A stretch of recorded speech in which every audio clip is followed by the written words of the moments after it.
ευχαριστούμε πάρα πολύ που ήρθαν και μας φιλήσανε τον αγώνα.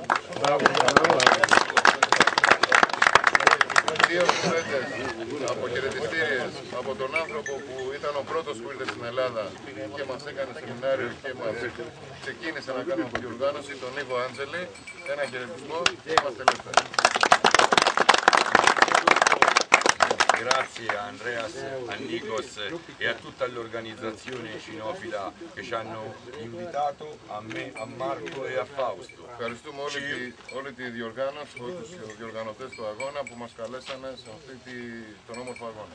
Ci uniamo a un ringraziamento di cuore a tutti i concorrenti per la loro sportività e per la vera cordialità che ci hanno accolto. Ένα μεγάλο ευχαριστώ από την καρδιά μας σε όλους τους διαγωνιζόμενους για τη μεγάλη αθλητικότητα που δείξανε σε αυτόν τον αγώνα.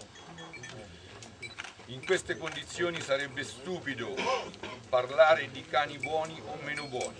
Certo, quelli che hanno vinto in condizioni del genere e in territori con grande difficoltà, come si è dimostrata, sicuramente sono cani di grande valore.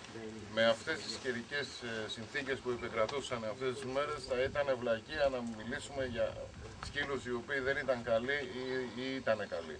Όμως παρόλα αυτά, σε αυτές τις κλιματολογικές συνθήκες, οι σκύλοι οι οποίοι κέρδισαν, κατάφεραν και μπήκαν στην βαθμολογία και κέρδισαν, σίγουρα είναι πολύ μεγάλοι σκύλοι. Grazie e in bocca al lupo per l'avvenire. Σας ευχαριστώ, καλή επιτυχία.